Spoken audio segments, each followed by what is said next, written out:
വളരെ പ്രധാനപ്പെട്ട ചില രാഷ്ട്രീയ തീരുമാനങ്ങളോ അത് ഹിന്ദുത്വ തീരുമാനമോ എന്തായാലും ഡൽഹിയിൽ ചില പേരുമാറ്റങ്ങളെ സംബന്ധിച്ച് ചർച്ചകൾ നടക്കുന്നു. നമ്മുടെ സംസ്ഥാനത്ത് രാജ്യത്തൊക്കെ പല പല പേരുമാറ്റം നടക്കുന്നുണ്ട്. കാലിക്കട്ട് കോഴിക്കോടായ കഥയുണ്ട്. പിന്നെ അതുപോലെ തന്നെ പിന്നെ മദ്രാസ് ചെന്നൈ ആയ കഥയുണ്ട്. അങ്ങനെ പല കഥകളുണ്ട്. ബോംബെ മുംബൈ ആയിട്ടുണ്ട്. അങ്ങനെ അങ്ങനെ വരുമ്പോൾ ഇപ്പോൾ കേന്ദ്രത്തിൽ കേൾക്കുന്ന ഒരു ബഹളം ഡൽഹിയുടെ പേര് ഇന്ദ്രപ്രസ്ഥ എന്നാക്കണമെന്നാണ്. പാണ്ഡവരുടെ രാജ്യവുമായി ബന്ധപ്പെടുത്തി ഇന്ദ്രപ്രസ്ഥ എന്നാക്കണമെന്നാണ് അമിത്ഷായ്ക്ക് കത്ത് കൊടുത്തുകൊണ്ട് BJP MP പ്രവീൺ ഖണ്ഡേവാലാണ് ഇപ്പോൾ രംഗത്ത് വന്നിരിക്കുന്നത്. അത് മാത്രമല്ല, അത് വളരെ പ്രധാനപ്പെട്ട വേറെ കുറേ ആളുകളും വന്ന് കുറേ കാര്യങ്ങളും വന്നിട്ടുണ്ട് ഡൽഹിയിൽ. അതുകൊണ്ടാണ് നമ്മൾ ഈ വീഡിയോ ചെയ്യുന്നത്. അല്ല ഒരാളിൻ്റെ ഒരു ഡിമാൻഡ് വെച്ചുകൊണ്ടല്ല. മഹാഭാരതത്തിൽ പാണ്ഡവരുടെ തലസ്ഥാനമായിരുന്നു ഇന്ദ്രപ്രസ്ഥം. പാണ്ഡവരുടെ പ്രതിമകൾ തലസ്ഥാനത്ത് സ്ഥാപിക്കണം. അപ്പോൾ പാണ്ഡവ ഇന്ദ്രപ്രസ്ഥ എന്ന് പേരിടണം ഡൽഹിക്ക്. പാണ്ഡവരുടെ പ്രതിമകൾ സ്ഥാപിക്കണം.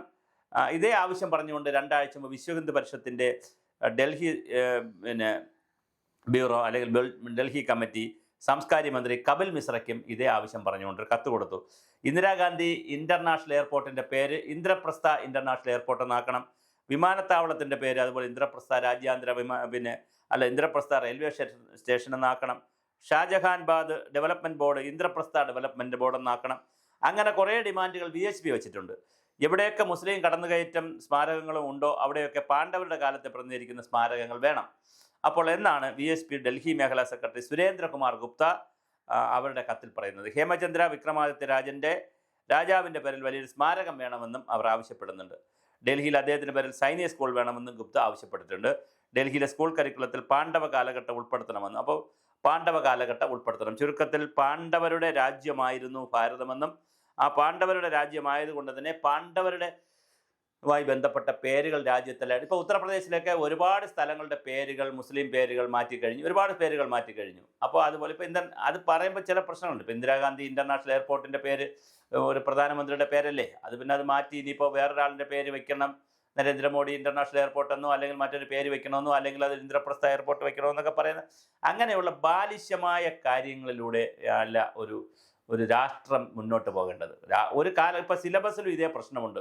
സിലബസിൽ ഇപ്പോൾ മുഗൾ സാമ്രാജ്യത്തെക്കുറിച്ച് പഠിക്കുന്നത് 2 പാരഗ്രാഫ് ഉണ്ട്, 1.5 പാരഗ്രാഫോ അല്ലെങ്കിൽ 1 പാരഗ്രാഫ് ആക്കിയിട്ട് പകരം വേറെ ചില കാര്യങ്ങൾ കയറ്റി എന്ന് പറയുന്ന വിഷയങ്ങളുണ്ട്. മഹാഭാരതത്തിലെ നന്മയുള്ള കാര്യങ്ങൾ മോട്ടിവേഷനായി കുട്ടികൾ പറയുമ്പോൾ മുസ്ലിം മറ്റുള്ള ഖുറാനിലും ബൈബിളിലും ഒക്കെ മോട്ടിവേഷനുള്ള കാര്യങ്ങളുണ്ട്. നിന്നെപ്പോലെ നിൻ്റെ അയൽക്കാരനെ സ്നേഹിക്കണം, അയൽക്കാരൻ്റെ സ്വത്ത് ആഗ്രഹിക്കരുത് എന്നൊക്കെ പറയുന്നത് എത്രയോ വലിയ മഹത്തായ ആശയമല്ലേ. അപ്പോൾ ബൈബിളിൽ യേശുദേവൻ പറഞ്ഞു എന്ന് വിചാരിച്ചിട്ട് അത് ക്രിസ്ത്യാനിയാണ് അല്ലെ ബൈബിളാണെന്ന് പറഞ്ഞിട്ട് കുട്ടികൾ പഠിക്കാതിരിക്കേണ്ട കാര്യമില്ലല്ലോ. അപ്പോൾ അങ്ങനെ ഒത്തിരി നബി തിരുമേനി ഒരുപാട് കാര്യങ്ങൾ പറഞ്ഞിട്ടുണ്ട്. അല്ലെങ്കിൽ ഇത് ഒന്നും പറയാതിരിക്കണം. അപ്പോൾ ഒന്ന് പറയുമ്പോൾ മറ്റത് പറയാതിരിക്കുമ്പോൾ ചില പ്രശ്നങ്ങൾ ഭാരതത്തിൽ ഉണ്ടാവില്ലേ? പ്രത്യേകിച്ച് ഒരു ബഹുസ്വരതയുള്ള രാജ്യത്ത് നാനാജാതി മതസ്ഥർ താമസിക്കുന്ന സ്ഥലത്ത് ഹിന്ദുക്കളും മുസ്ലിങ്ങളും ക്രിസ്ത്യാനികളും എല്ലാം ഏകോദര സഹോദരങ്ങളും പോലെ കഴിയുന്ന ഒരു രാജ്യത്ത് എങ്ങനെയായിരിക്കും നമുക്കിത് കൊണ്ടുവരാൻ കഴിയുക എന്നുള്ളത് വളരെ ഗൗരവമായൊരു വിഷയമാണ്. എന്തായാലും ഇന്ദ്രപ്രസ്ഥ എന്ന് ഡൽഹിയുടെ പേര് മാറ്റണം എന്ന് പറയുന്നത് ഇനി കേന്ദ്ര ഗവൺമെൻറ് അങ്ങനെ ചെയ്യുമോ, അങ്ങനെ ചെയ്യാൻ വേണ്ടിയിട്ടാണോ ഒരു കത്ത് തരൂ എന്ന് പറഞ്ഞിട്ട് കത്ത് കാരണം ഒരേ പാർട്ടിക്കാർ തന്നെയാണ് കത്ത് കൊടുത്തത്, വെളിയിൽ നിന്നുള്ള ആളുകളല്ല. BJPയുടെ MP ആണ് കത്ത് കൊടുത്തിരിക്കുന്നത്. അമിത്ഷായുമായിട്ടും അല്ലെങ്കിൽ പ്രധാനമന്ത്രിയായിട്ടുള്ള ധാരണയുടെ പുറത്ത് കൊടുത്ത കത്താണോ? എന്തായാലും കേന്ദ്ര സർക്കാർ വളരെ ഗൗരവമായി ഇത് ആലോചിക്കുകയാണെങ്കിൽ ഒരു പുനർവിചിന്തനം നടത്തേണ്ട ആവശ്യമുണ്ട്.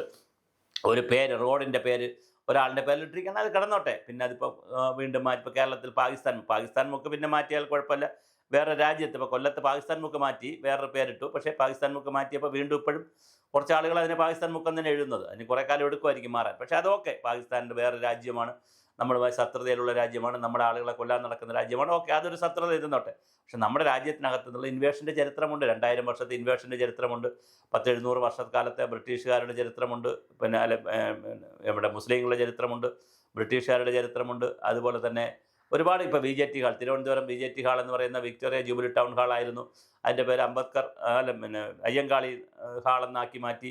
അങ്ങനെ ഒത്തിരി മാറ്റം വരുന്നുണ്ട്. പക്ഷേ മാറ്റം വരുമ്പോൾ സ്വാഭാവികമായിട്ട് എല്ലാം അങ്ങ് മാറ്റണമോ അതോ ചരിത്ര സ്മാരകങ്ങളായി നിൽക്കണമോ എന്നുള്ളതിനെ സംബന്ധിച്ച് വളരെ ഗൗരവമായ ഒരു ചർച്ച തീർച്ചയായിട്ടും കൊണ്ടുവരണം. ഏകപക്ഷീയമായി ഇത്തരം കാര്യങ്ങൾ ചെയ്യുമ്പോൾ തീർച്ചയായും നമ്മളെത്ര ഹിന്ദുത്വം എന്ന് പറഞ്ഞ് ഹിന്ദുത്വത്തിൽ എല്ലാവരുമുണ്ട്, ഹിന്ദു രാഷ്ട്രത്തിൽ എല്ലാവരും ഉണ്ടെന്ന് പറയുമ്പോൾ ഇൻക്ലൂസീവ് ആണെന്നൊക്കെ RSS മോഹൻ ഭഗവത് ഇതൊക്കെ പറയുമ്പോഴും അകത്ത് നിൽക്കുന്ന ആളുകൾക്ക് കൂടി അത് ഫീൽ ചെയ്യണ്ടേ? ഞങ്ങൾ ഇൻക്ലൂസീവ്നെസ്സിനകത്ത് നിൽക്കുന്നവരാണ്, ഞങ്ങൾക്ക് ഭീതിയോട് ഇല്ലാതെ ഈ രാജ്യത്ത് തുടരാം, ഭക്ഷണം കഴിക്കുകയും അതുപോലെ വസ്ത്രം കിട്ടുകയും പാർപ്പിടം കിട്ടുകയും അടിസ്ഥാന സൗകര്യങ്ങൾ കിട്ടുകയും തൊഴിൽ കിട്ടുകയും ചെയ്യുന്ന മാത്രമല്ലല്ലോ ഒരു സമുദായത്തിൻ്റെയും മതത്തിൻ്റെയൊക്കെ സ്വത്വം എന്ന് പറയുന്നത്. അപ്പോൾ ഹിന്ദുത്വത്തിന് സ്വത്വമുണ്ടെങ്കിൽ പിന്നെ മുസ്ലിംകൾക്കും സ്വത്വമുണ്ട്, ക്രിസ്ത്യാനികൾക്കുമുണ്ട്, സിഖുമാർക്കുമുണ്ട്, ജൈനക്കാർ എല്ലാവർക്കും സ്വത്വമുണ്ടല്ലോ.